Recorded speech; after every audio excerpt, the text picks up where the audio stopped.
Assalamualaikum, selamat petang. Aku nak share satu video berkenaan van ni.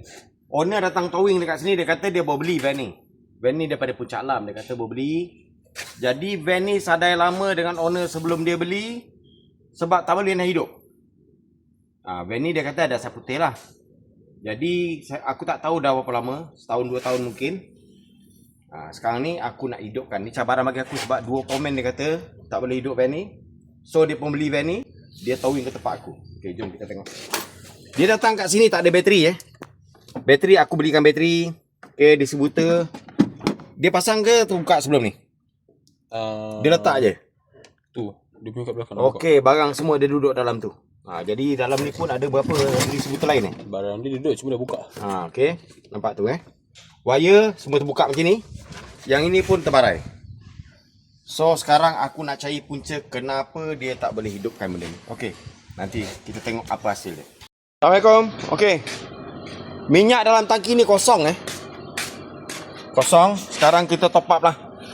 Top up 10 liter Okey, masuk.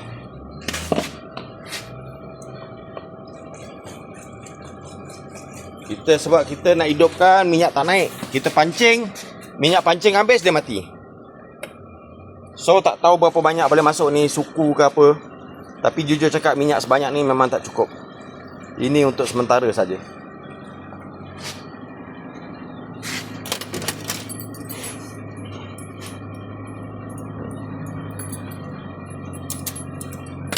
Okey, masuk semua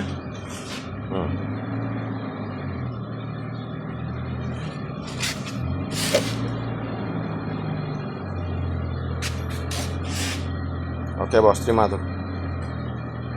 Okey, carburetor aku terpaksa buka sebab memang aku start banyak kali pun tak hidup. Distributor dah tukar Tappad tak pasti macam mana dia punya set. Aku akan set balik lah.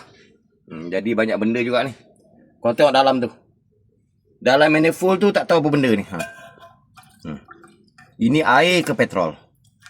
Banyak sangat. Ini dah overflow, memang takkan boleh hidup punya. Memang takkan boleh hidup punya. Start 2-3 tahun pun takkan hidup. Okey. Aku servis carburetor dulu. Nanti kita tengok macam mana. Okey. Sekarang carburetor dah servis, air dah isi. Kita dah betulkan semua Bateri tukar baru. Distributor pakai elektronik. Kita dah adjust tappad semua dah. Tengok dia boleh hidup tak? Tadi boleh hidup tapi tak semenggah Kita tengok dulu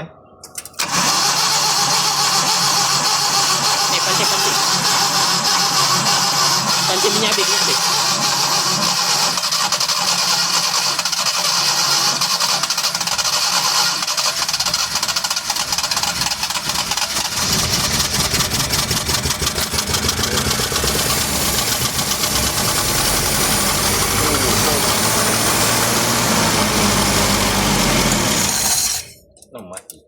Mampu.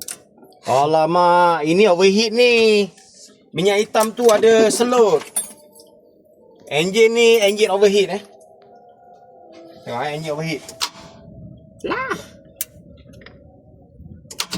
Pegang kepala bateri ni.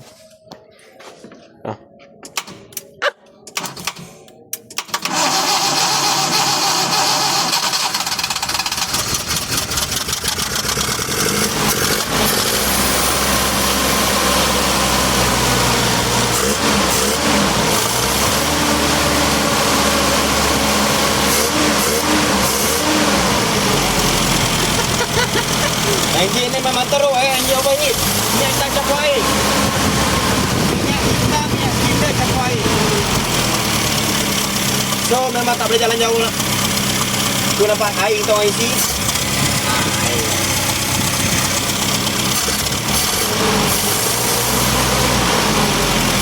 Tunjuk ada no plate belakang. WMK 1092. Okey,